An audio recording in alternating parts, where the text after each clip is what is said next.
Вітаю усіх у студії програми «Один на один». Сьогодні говоритимемо про соціальну адаптацію молодих людей з неблагополучних родин. Моїми співрозмовниками є Жоель Борде, соціопсихолог науково-дослідницького центру будівництва, та Гілен Мороу, вихователь Асоціації сприяння та виховання молодих людей з неблагополучних людей. Як ви вже зрозуміли, гості з Франції. Доброго дня. Bonjour.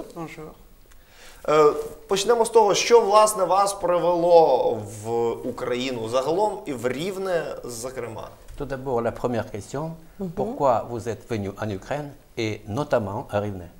Alors, je suis donc psychosociologue.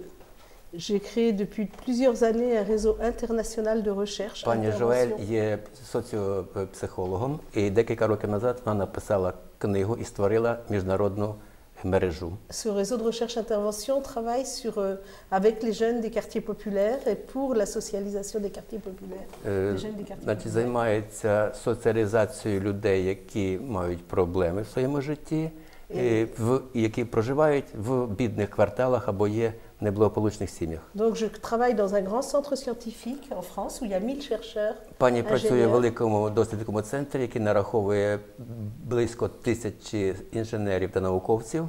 Et où il y a un département de recherche en sciences humaines. І саме там існує департамент дослідництва людських ресурсів.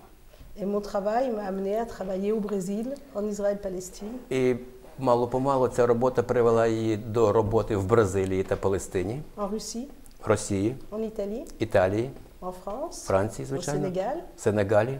Et j'ai eu la chance de rencontrer la directrice du Palais des Jeunes de І в неї Rivne. була така нагода зустріти директора нашого палацу дітей та молоді, пані Ірину. Parce que je travaille à Tcheliabinsk dans l'Oural depuis 20 ans. Тому що протягом 20 років вона працювала в Челябинську на Уралі. Et que c'était une rencontre commune de travail sur les jeunes. І саме там вони зустрілися. Це було спільне таке міроприємство між двома країнами. Et son travail m'a beaucoup intéressée. І вона познайомилася з пані, ця робота її дуже зацікавила. Donc je lui ai proposé de faire partie de ce réseau international. Вона запропонувала їй теж стати членом цієї міжнародної мережі. Et Guylaine Moreau, qui est ici, fait aussi partie de ce réseau. І пані Гален є також членом цієї мережі. Дуже цікавий такий перелік країн: Сенегал, Бразилія, Палестина, Росія, Україна. Як взагалі підбираються країни для роботи? Vous avez énuméré plusieurs pays comme Sénégal, Italie, Russie, Brésil. Comment vous choisissez ces pays? En fait, c'est d'abord un réseau assez francophone. Перш за все, слід сказати, що це досить франкомовна мережа. Et puis, c'est tous des gens qui ont des grandes expériences avec les jeunes des quartiers des périphéries. Крім того, всі ці люди, які працюють в мережі, мають досить великий досвід саме такої роботи з підлітками, які мають проблеми. Alors après, ça peut être des interlocuteurs assez différents. Потім потихеньку долучилися інші. Au Brésil, je travaille à Brasilia avec l'université de psychologie sociale. В Бразилії вона працювала в столиці Бразилії в університеті на психологічному факультеті. Au Sénégal avec l'Institut d'éducation populaire et В des Сенегалі sports. вона працювала з Народним інститутом спорту та молоді. À Tcheliabinsk avec l'Institut d'éducation В et Челябинську в інституті виховання та освіти. Et puis ici, donc, avec le Palais des Jeunes. А тут вона співпрацює з нашим палацом дітей та молоді.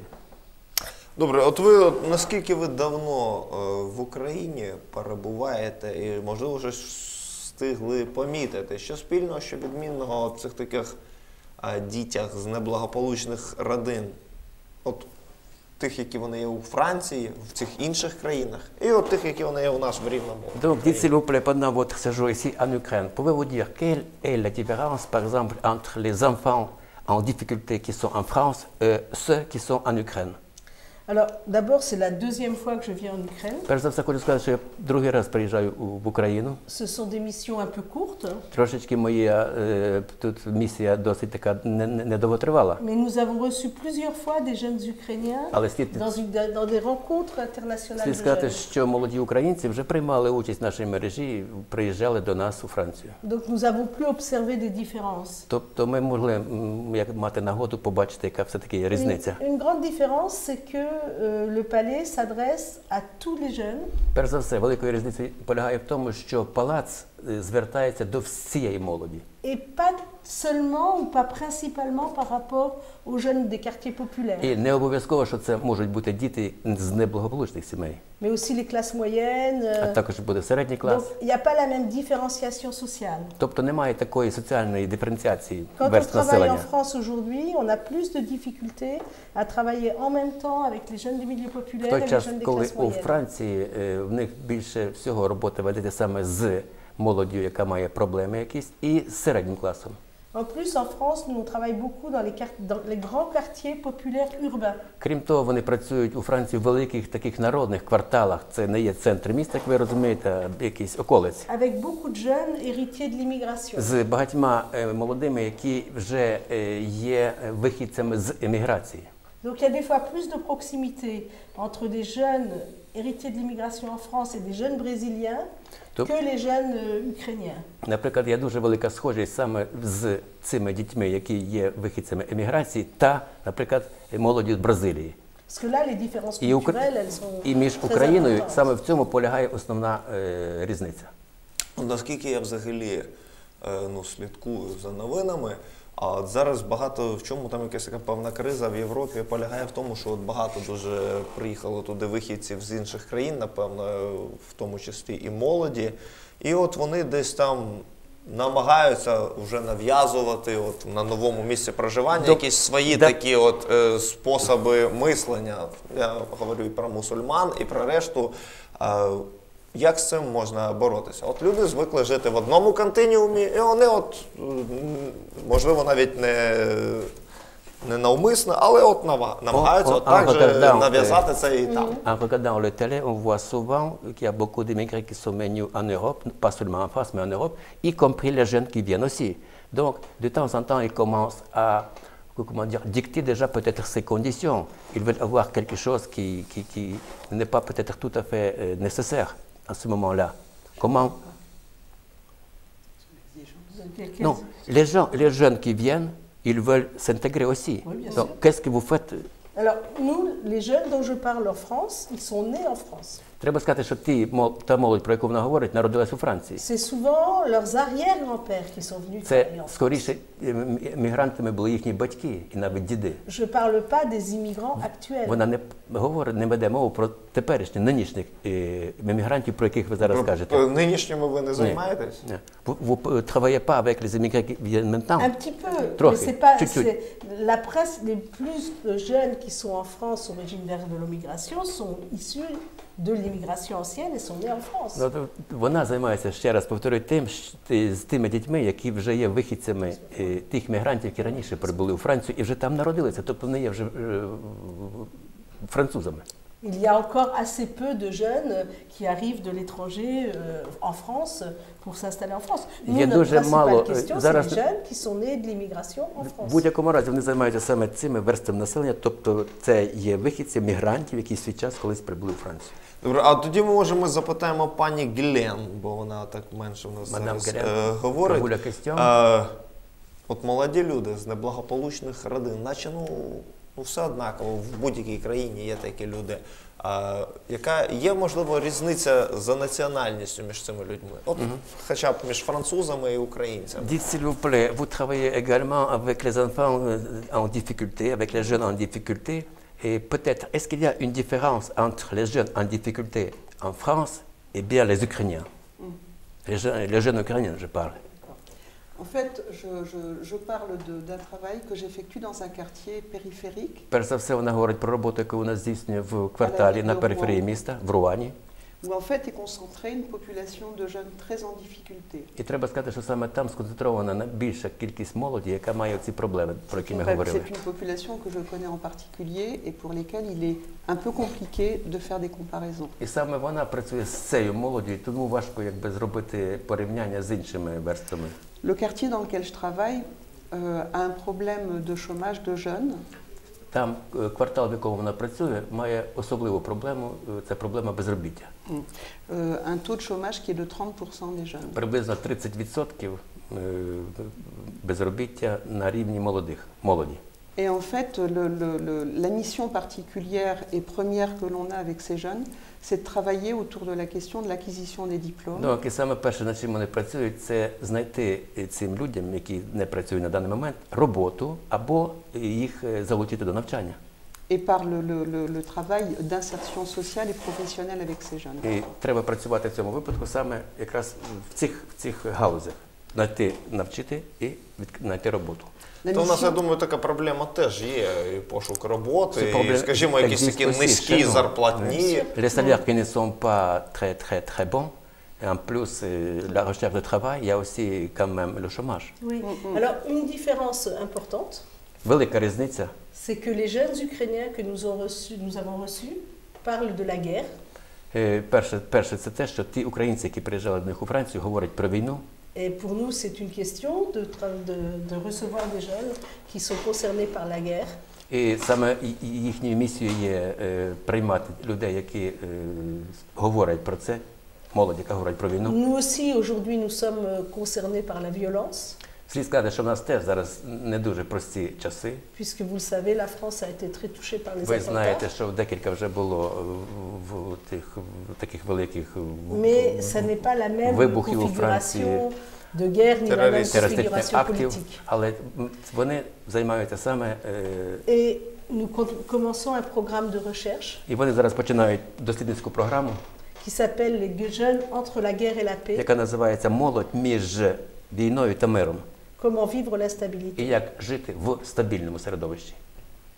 Ну, Франція, вона все-таки така, вважається, благополучніша країна, і туди їде багато мігрантів, от, і, напевно, і ті, які ті самі вибухи там робили.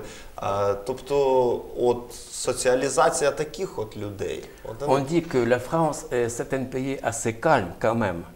Donc, et les gens qui viennent là-bas, ils trouvent du boulot, ils travaillent là-bas, mais peut-être c'est le problème principal de travailler pour la socialisation de ces gens. Non, nous on a un problème fort de chômage aujourd'hui pour les gens peu qualifiés. Проблема, яка існує зараз у Франції, це саме проблема безробіття, молодіжного безробіття, яка існує. Et c'est difficile pour les nouveaux migrants de trouver leur place. І це дуже зараз важко для нових мігрантів, які прибувають у Францію, знайти роботу, знайти місце. D'abord parce que c'est très difficile d'avoir des papiers officiels. Перш за все, дуже важко мати офіційні папери, отримати документи на перебування. Et pour tous les milieux populaires aujourd'hui, il y a une vraie crise de Крім того, для всіх верств населення на даний момент у Франції зараз є криза саме в плані зайнятості. Donc c'est pas si calme que ça. Тобто це не так все і добре, як ми говоримо. Selon là où on habite, ce n'est pas la même chose.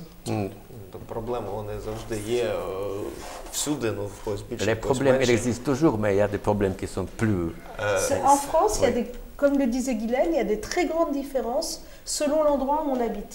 У Франції велика ще, крім того, існує різниця між місцями проживання. Si vous venez comme touriste au centre de Paris, il y a pas de Якщо ви приїдете як турист в центр Парижу, ви цього не побачите, Si je звичайно. vous emmène dans certains quartiers, vous Але verrez якщо la вона вас différence. заведе в якісь квартали, такі народні, то Nous, там ви on a побачите affaire все à des життя. écarts sociaux qui sont très considérables Слід сказати, що дуже великий існує зараз розрив між верствами населення. et qui sont certainement pas les mêmes que l'Ukraine. І він, безумовно, не такий, цей розрив великий, як в Україні. Такі великі, напевно, ніде в світі немає. Дуже багаті люди і дуже бідні. Ну, Але encore. як Україна, як держава, яка все-таки йде в Європу, намагається якось туди йти, як мусить будуватися і що має враховувати молодіжна політика у європейській країні? Donc, dites s'il vous plaît, l'Ukraine, petit à petit, avance vers l'Europe. Comment il faut construire la politique des jeunes dans ce sens-là? Alors, moi, je ne parlerai pas pour l'Ukraine. Je suis pas assez... C'est les Ukrainiens qui savent ce qu'il faut faire. Я не можу за Україну, каже, вирішувати. Українці мають самі вибрати і зробити свій вибір, але... Ce que je peux repérer, c'est qu'est-ce qui a intéressé les Ukrainiens dans le réseau international. Я можу тільки сказати і відповісти на те, що є цікавим саме в цій міжнародній мережі. Puisque la dernière recherche qu'on fait s'appelle De la colère à la démocratie. Тому що останній дослідницька програма, яку вони робили, називається «Від гніву до демократії». Qu'est-ce qui a intéressé les Ukrainiens sur la démocratie? І що цікавило українців саме в плані демократії? La première chose, je crois, qui les a intéressés, c'est la capacité de débattre et de prendre des décisions collectives. Перш за все, що її здивувало, це те, що українці готові боротися за те, щоб мати якесь своє майбутнє, захищати свої інтереси. Apprendre aux jeunes le débat démocratique. І перш за все треба навчити тих молодих людей демократичним дебатам, демократичним. Et nous avons retrouvé cet intérêt-là au palais. І ми знайшли саме цю зацікавленість на рівні Палацу дітей та молоді. Une autre question qui intéresse les Ukrainiens, Інше питання, яке теж цікавить українців, я так c'est думаю, la question du développement. це питання розвитку. Qu'est-ce que c'est se développer collectivement avec la société civile? Що, як розвиватися разом з суспільством. Et on a retrouvé cet axe-là dans le travail avec l'espace libre qu'on a vu. І вони знайшли цю відповідь, працюючи саме в цій мережі. Гнів і демократія, два таких поля. Від гніву і до демократії. Чому от саме від гніву? От як от, Donc, la colère et la démocratie. Pourquoi ce projet porte le nom de la colère vers la Parce démocratie? qu'on a fait une première rencontre avec 100 jeunes. Перше зробили зустріч, було 100 людей присутніх, молодих людей. Avec 100 jeunes des quartiers populaires. Знову ж таки, ці люди проживали в цих народних кварталах. Du Sénégal, d'Israël, Palestine, Сенегале, de Russie, Ізраїлі, Палестини, Ukraine, Росії, la France, beaucoup de la Франції. France. Багато, дуже багато. Et on a constaté que les jeunes étaient très en colère. І було констатовано, що саме ця молодь є дуже розгніваною. En colère contre les institutions, en colère par Розгнівана rapport au проти chômage, Конституції, en проти colère par rapport à la безробіття, promesse démocratique. проти якихось побажань демократичних, якихось... En France, les jeunes ils disent la France c'est la première qui a dit liberté, égalité, fraternité. Ну, у Франції молодь каже їхній слоган «Братство, рівність, свобода». Mais la France ne fait pas ce qu'elle dit. Але Франція не робить то, що започатковано, що вона хоче, що вона декларує. Donc ils pensent d'une certaine façon que la France ment, elle fait des mensonges quand il dit qu'elle soutient la liberté. То вони l'égalité, la тепер кажуть, що Франція не захищає ці свободи і не говорить неправду в цьому сенсі, оскільки не виконуються три основоположні вимоги. Alors en tant qu'adultes, nous pensons important de les amener à considérer que la démocratie c'est difficile. І, будучи дорослими, вони намагаються доказати, розказати, навчити їх, що демократія може існувати все-таки. Mais que c'est cependant une vision collective importante. Але їй потрібно вчитися, і це має бути загальне бачення всіх людей. En France, nous travaillons beaucoup avec les psychanalystes de l'adolescence. У Франції дуже багато працюють психоаналітиками саме в плані підліткового віку і Et j'ai молоді. écrit un livre avec un grand Пані psychanalyste Борден написала книжку з відомим психоаналітиком, pour dire pourquoi les adolescents ne sont pas a priori des démocrates. де сказано, перш за все, це чому апріорі діти, тобто молодь така не є демократами, не є демократами. Mais peuvent devenir des démocrates. Але вони можуть стати ними. стати демократами. Ну, гнів – це, в принципі, таке достатньо деструктивне поняття. От людина розгнівана, вона якби багато чого робить на емоціях, а демократія, вона ж якби передбачає рівність. От почути ближнього свого, от почути там от якусь там іншу думку. Як от дійсно гнів, гнів, у нас зараз в Україні дуже багато розгніваних людей. І от як саме до них донести отакі от саме оці такі поняття про те, що треба чути тих людей, з якими, можливо, десь там думки ваші не співпадають. La notion de la colère prévoit déjà quelque chose qui ne sont pas bien au début, n'est-ce pas? La démocratie, c'est autre chose. Comment, de toute façon, la colère, ça existe également chez les jeunes en Ukraine. Comment leur faire apporter que, voilà, de toute façon, nous allons venir vers la démocratie. Par quels moyens on peut faire ça? C'est pour ça que nous, on a essayé d'expérimenter des axes pour la démocratie. On a essayé d'expérimenter collectivement 4 axes de travail pour la démocratie. Саме для цього вони почали експеримент, працюючи в 4 напрямках, саме в цьому плані, як дійти до демократії. Voilà, et on a fait des démarches concrètes avec eux, par exemple. І вони зробили конкретні якісь вже кроки в цьому плані. Наприклад, з українцями, сенегальцями, вони працювали над la responsabilité et le rôle des leaders, над відповідальністю та ролью лідера в плані солідарності.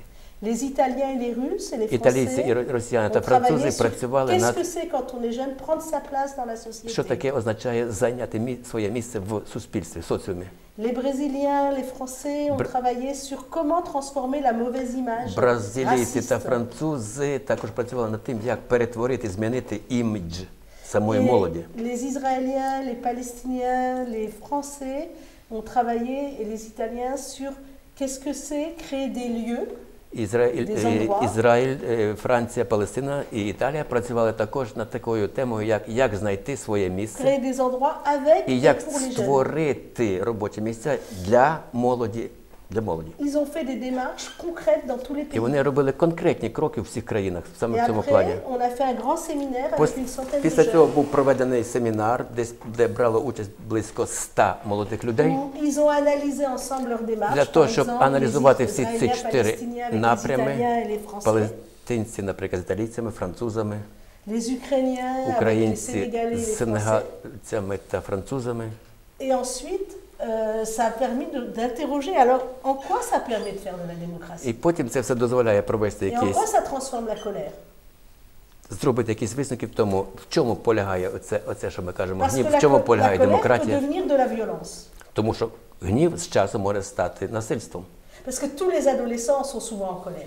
Тому що часто всі, навіть дорослі люди, мають гнів, On arrive souvent en colère розгнівані. au monde. Ми часто буваємо розгнівані в світі. La question, c'est comment on transforme la І colère саме питання du в тому, côté de la як création. перетворити саме цей гнів в щось Mais la colère, позитивне. Конструктивне. Це таки Ну, good все-таки гнів це енергія. В принципі, якщо її десь правильно застосувати, вона Donc може la colère, просто- c'est une énergie. Si on... c'est une énergie. Ouais. La colère n'est pas forcément mauvaise. Гнів не обов'язково c'est може une бути énergie qui поганий. peut être créatrice. Це енергія, Et яка qui може peut бути être au креативною, contraire як і une навпаки. façon de Звичайно, dire, je звичайно. prends le Будь-яка monde. енергія може бути. А от питання, от я знаю, що пані Глен і пані Жоель зустрічалися з нашими рівненськими представниками молодіжних організацій. Цікаво просто, яке враження вони справили на вас. Donc, Joël et Galen, nous nous sommes rencontrés avec les représentants des organisations à la base de la plateforme ouverte, samedi. Quelle est votre impression de ces jeunes? On a je voudrais juste revenir sur notre participation, notre association dans le réseau, puisque nous avons travaillé sur le thème « Prendre sa place ». Значить, вона хоче повернутися до цієї теми міжнародної, тому що вона працювала саме над темою знайти своє місце. Et je voudrais illustrer que prendre sa place pour des jeunes sur un quartier Перш за все хотіла проілюструвати і показати, як можна це зробити, où la colère est très présente. де гнів дуже присутній. La transformation vers la démocratie, c'est l'usage de la parole, І перехід до демократії – це досить такий складний шлях. de la communication collective, Від колективної комунікації pour interpeller par exemple les pouvoirs publics до вже влади, яка може щось зробити в цьому плані. et être reconnu comme jeune adolescent à la recherche d'une place, mais pas forcément comme des petits adultes, c'est-à-dire à faire reconnaître l'existence de l'adolescence comme une Це liée à des перші problématiques. кроки, sur які le робляться саме до влади з тим, щоб ця проблема підліткова, молодіжна сприймалася на рівні, як і інші проблеми, наприклад, дорослих людей. Et l'accès à une parole construite et collective est très important І саме sur доступ до sur того, la щоб transformation виражати de la colère. свою думку, дуже має велике значення саме в цьому плані. Voilà.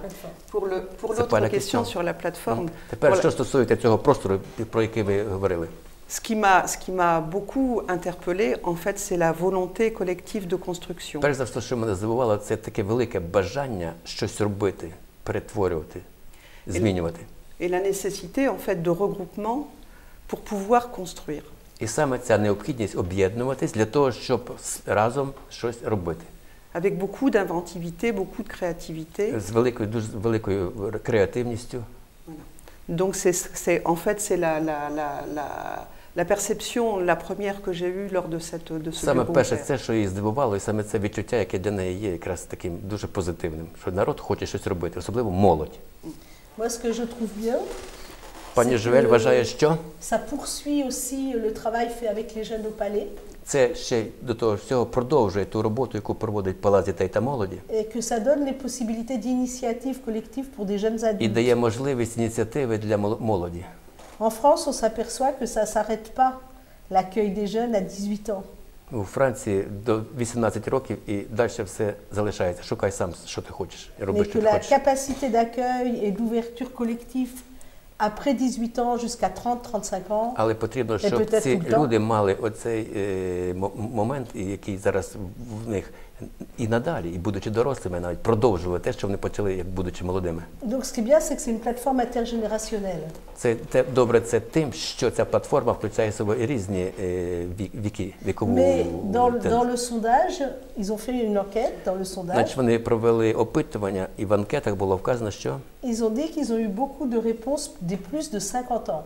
було багато людей, які брали участь, більше 50%, це були дорослі люди, хоча проводили саме опитування молоді. Alors je pense qu'il faut faire très attention à promouvoir aussi Саме l'énergie тому des jeunes вона, що adultes. потрібно якраз просовувати оцю молодіжну енергію, щоб вони були більш активними, бо 60% людей це були люди за 50. Et pas seulement dans le travail, І не тільки в dans роботі, le fait faire des familles, mais dans l'implication dans la société civile. тобто це роботу проводити на всіх рівнях, в тому числі як в сім'ї, так і на рівні міста, наприклад. Sinon, après, on a des vrais problèmes intergénérationnels. Тому що потім можуть виникнути проблеми між поколіннями. On a les vieux qui sont mobilisés, on a les jeunes qui vont prendre à accueillir, et puis les adultes, ils ne seront pas là.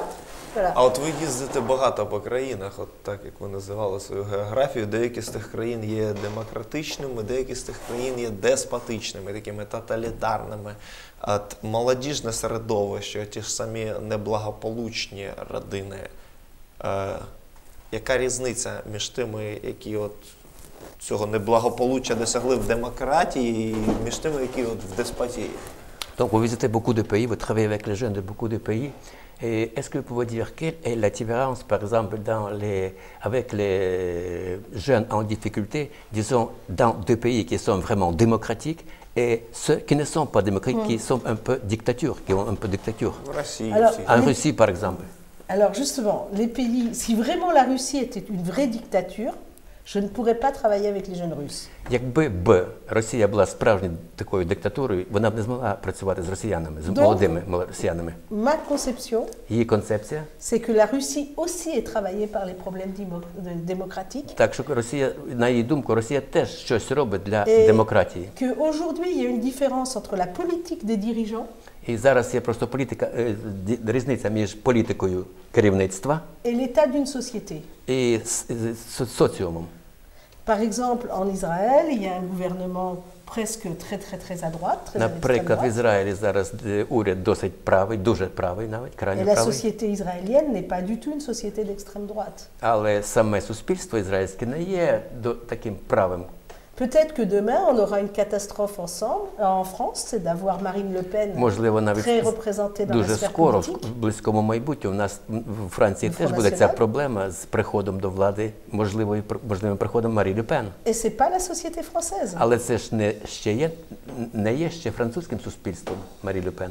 Donc les jeunes Russes que nous avons reçus То молоді росіяни, які приїжджали, avaient des positions, posaient des questions, avaient envie d'exister, pas très loin des autres. мали, в принципі, схожі позиції з тими іншими молодими людьми, які брали участь в Et, семінарі. si je peux me permettre, avaient certaines ressemblances avec les questions des Ukrainiens. І навіть, якщо я можу собі це дозволити, якусь схожість навіть мали схожі питання, які задавали як українці, так і росіяни. En particulier sur le patriotisme.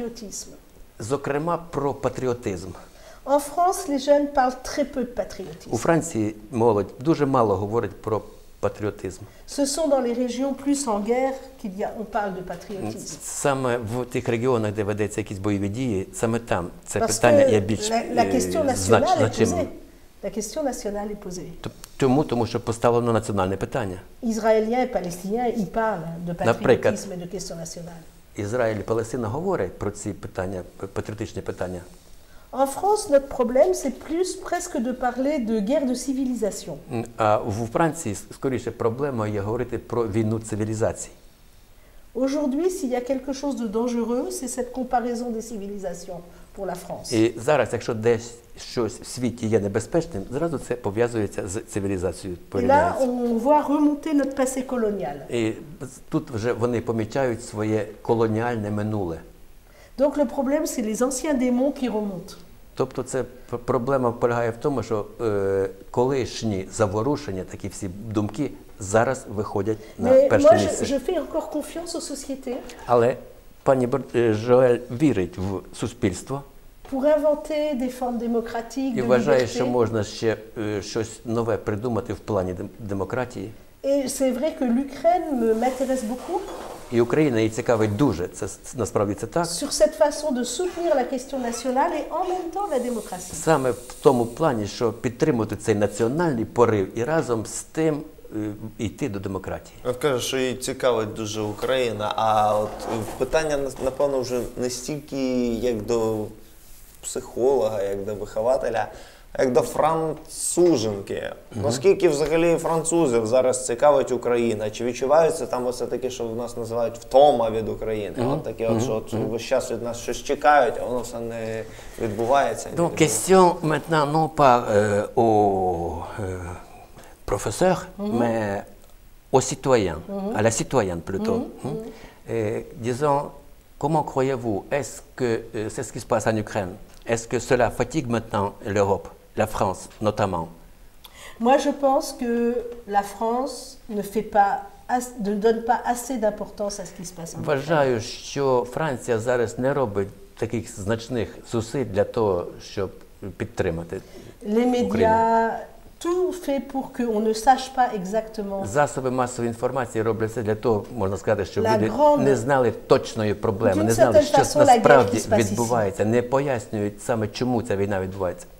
Et je pense que les Français ne sont pas sensibles suffisamment. І, на її думку, французи не є досить такими сприятливими для розуміння проблеми нашої. À ce qui se passe entre la Russie, l'Europe et tous ces pays qui sont les pays de l'Est. В тому плані, що відбувається між Росією, Україною, всіма l'Ukraine en particulier. Країнами Східної Європи. C'est pour ça que la citoyenne que je suis І саме тому, будучи громадянкою Франції, я дуже задоволена тим, що саме Україна бере участь в цій мережі міжнародній.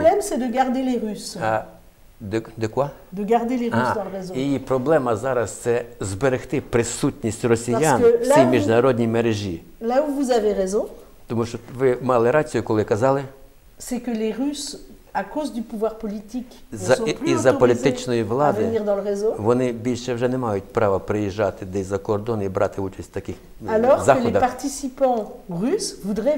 В той час, як самі представники цієї мережі хотіли б приїхати.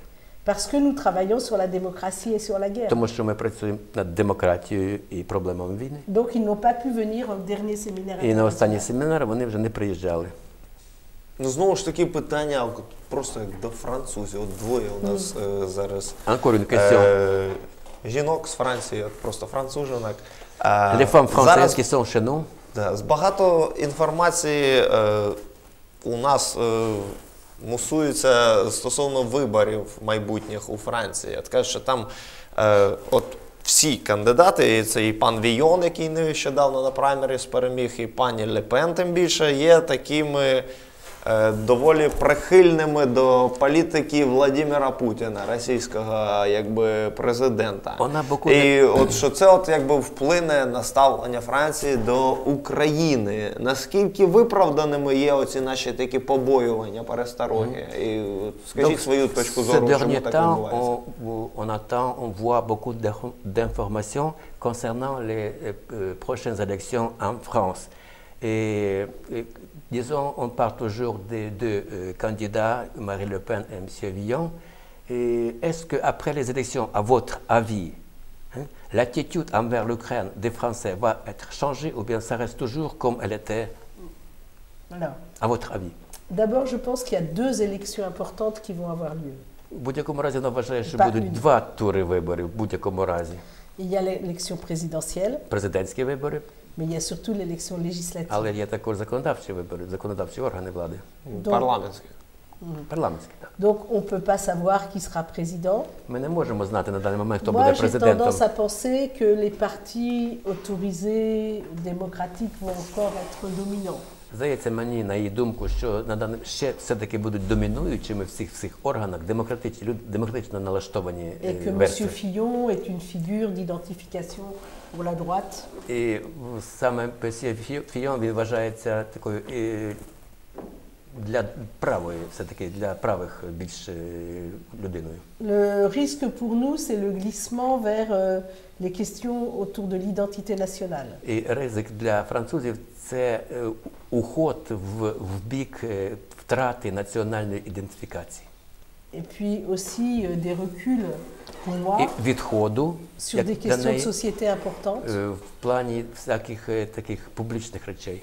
comme la question du droit à l'avortement, Наприклад, заборона на аборти, le mariage des homosexuels, одноцеркові шлюби. des questions de société importantes Питання такі соціальні. et une vision de la laïcité І також питання церковності. à distance de la culture catholique, І католицького світу взагалі. qui permet à toutes les religions de France d'être tranquilles Тому що à la maison, en particulier les musulmans. саме це воно, як би сказати, допомагало об'єднуватися французам, тому що ви знаєте, зараз дуже багато мусульман. Це в цьому плані Владимир Путін якби популярний, бо він от якби все-таки російські такі ці цінності в себе там до гіперболізованого такого вигляду довів. Il n'est pas estimé par tout le monde. Він не дуже такий популярний, він не у всіх Ну, популярний. принаймні у пана Війона і у пані Ле Пен. Mais chez Madame Le Pen et Monsieur Fillon. Chez Monsieur Fillon, je pense que c'est un peu plus compliqué. Скаже, що стосується Фійона, то це там трошки не все так Il y a просто. un attachement important à l'OTAN, il y a un attachement important В будь-якому разі він aux прив'язаний accords de la до Seconde Guerre НАТО mondiale. і так далі, до всіх Je цих pense pas du tout que la France puisse домовленостей, які demain існують на accepter міжнародному рівні, і вона la вважає, mise що en Франція danger не des зможе régions ніяк і не en захоче перейти до того, щоб якісь C'est проблеми були. impossible. Це Du неможливо. point de vue de la droite traditionnelle, c'est Якщо, impossible. оскільки він є представником такої класичної правої, On ne peut pas він не toucher aux може. accords de la Seconde Guerre Він mondiale. не зможе, я думаю, навіть долучитися до якогось розірвання якихось угод, які були заключені після Другої Si c'est світової Marine війни. Le Pen, Якщо це Марі Ле Пен, on ne sait pas plus qu'on sait pour Monsieur Trump. ми не знаємо теж, це невідомо на даний момент, що це. Là, nous rentrons dans un univers diplomatique que nous ne connaissons pas. Ми знаходимося в такому дипломатичному світі, якого ми не знаємо. На такому знаку питання доводиться підводити риску в нашій розмові. Будемо сподіватися на краще. Як бачимо, все-таки демократичні сили у Франції домінують, і я думаю, так і буде. А гостями студії сьогодні були Жоель Барде, соціопсихолог науково-дослідницького центру будівництва, і Гілен Маро, вихователь Асоціації сприяння та виховання молодих людей з неблагополучних родин. Залишайтесь з РТБ, попереду почуєте ще багато всього цікавого і корисного. До зустрічі!